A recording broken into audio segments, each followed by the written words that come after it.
الذي علم الإنسان ما لم يعلم والصلاة والسلام على قاسم العلوم والحكم وعلى آله وصحبه سادات العرب والعجم أما بعد فأعوذ بالله من الشيطان الرجيم بسم الله الرحمن الرحيم محمد رسول الله والذين معه أشداء على الكفار رحماء بينهم صدق الله مولانا العظيم تانا قربان یا رسول مدنی تانا قربان یا رسول مدنی تماشقائے سبحان یا رسول مدنی اوستا محبت چے پکم زلکے نقشوی نوی نشتہغے زلکی ایمان یا رسول مدنی او کا ہزار زل ایمان روڑی خوبستال عشقہ چرے بنشی مسلمان یا رسول مدنی اوستا پا کمال جمال کرم سوال چے رب رضا شی زمان محمد امین استان آخوان یا رسول مدنی اور ہم سوئے حشر چلیں گے شاہ ابرار کے ساتھ قافلہ ہوگا روا قافلہ سالار کے ساتھ یہ تو طیبہ کی محبت کا اثر ہے ورنہ کون روتا ہے لپٹ کر در و دیوار کے ساتھ اور اے مظہر ہم بھی سنیں گے کوئی نعت رنگی گر ملاقات ہوئی شاعر دربار کے ساتھ قبلہ امیر المجاہدین فنافی خاتم النبیین قبلہ بابا جان رحمت اللہ تعالی علیہ ونور اللہ مرقدہ الشریف آپ فرمایا کرتے تھے کہ میں ملک شام گیا تو شام میں حضرت سیدنا خالد بن ولید رضی اللہ تعالیٰ عنہ کی مزار پر انوار پہ گیا تو آپ کے مزار پر انوار پر آپ کا آخری قول مبارک لکھا تھا اور وہ تاریخی قول مبارک یہ تھا لقیت کذا و کذا زحفا وما فی جسدی شبر الا وفیہ دربۃ بسیف او طعنۃ برمح اور رمیۃ بسہم کہ میں فلاں معرکے میں شریک رہا کوئی ایک بھی معرکہ ایسا نہیں ہوا جہاں پر میں شریک نہیں رہا اور میرے جو جسم پر سر کا پا تیروں کے نیزوں کے اور اس طرح تلواروں کے زخم آئے کہ کوئی بھی میرا جسم میں ایک بالش جگہ بھی نہیں بچی مگر جب آپ کو یعنی آپ کا آخری وقت تھا تو وصال کے وقت آپ نے ایک تاریخی جملہ ارشاد فرمایا اور وہ یہ تھا کہ میں نے اس موت کو میدان کارزات میں اور میدان جہاد میں بہت زیادہ ڈھونڈا لیکن مجھے ادھر نہیں ملا لیکن آج مجھے جب یہاں پر اپنے بستر پہ یہ موت نصیب ہو رہا ہے تو آپ نے ایک تاریخی جملہ ارشاد فرمایا اور کہا فلاں نامت آئین الجبنا جس کو امیر المجاہدین اپنے خوبصورت انداز سے اس کا ترجمہ یوں کرتے تھے شالا بزدلانو کدی نیند ناوے شالا بزدلانو کدی نیند ناوے موت نے تو آنا ہے ہر صورت میں آنا ہے وہ چاہے اب اپنے بستر پر ہو یا چاہے میدان جہاد میں ہو موت تو B P high blood pressure سے بھی آتا ہے موت تو بندے کو ایکسیڈنٹ کی وجہ سے بھی آتا ہے موت تو شوگر کی وجہ سے بھی آتا ہے موت تو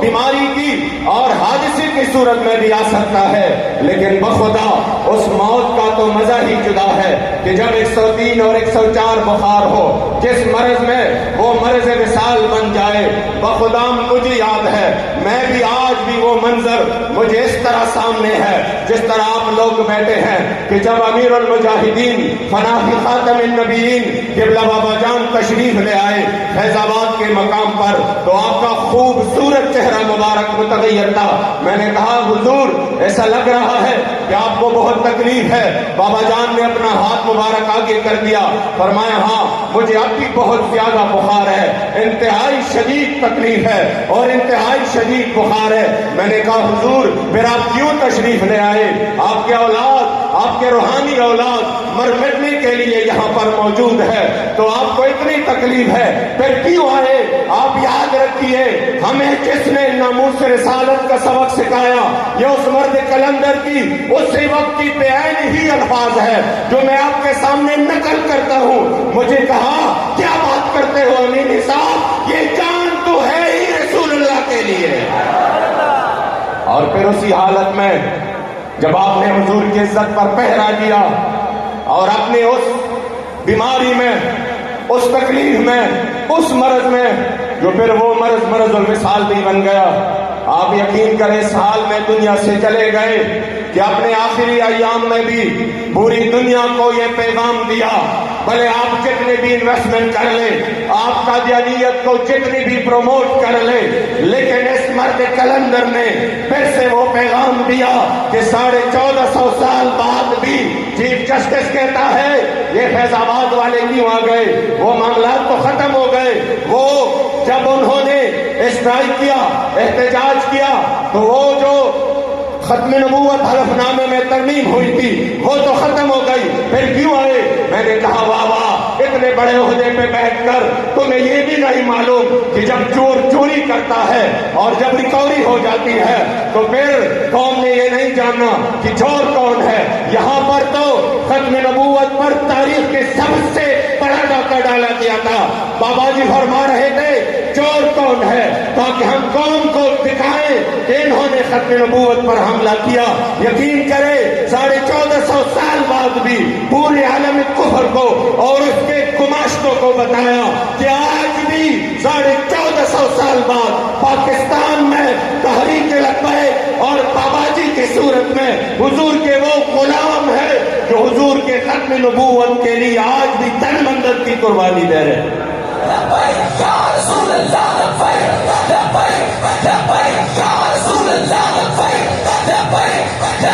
مختصر ہے،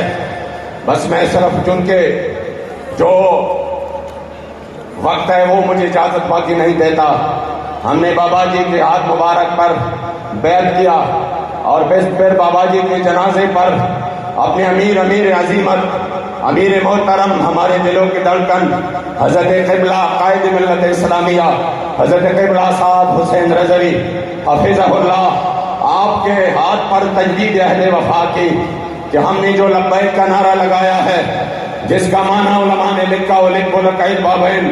اور پھر شرح جامی نے جس کا معنی لکھا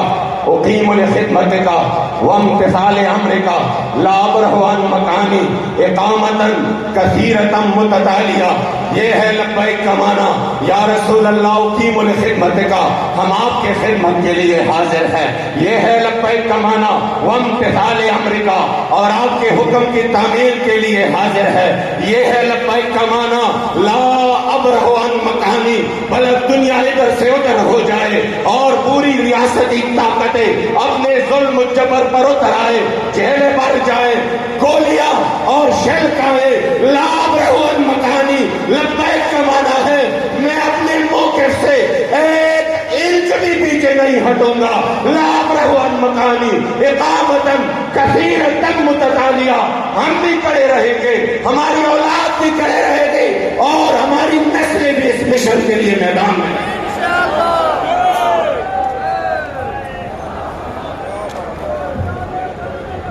آپ کی سماعتوں کی نظر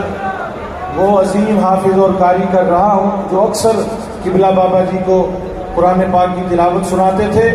میری مراد تشریف لاتے ہیں محترم قاری حافظ محمد حسین صاحب۔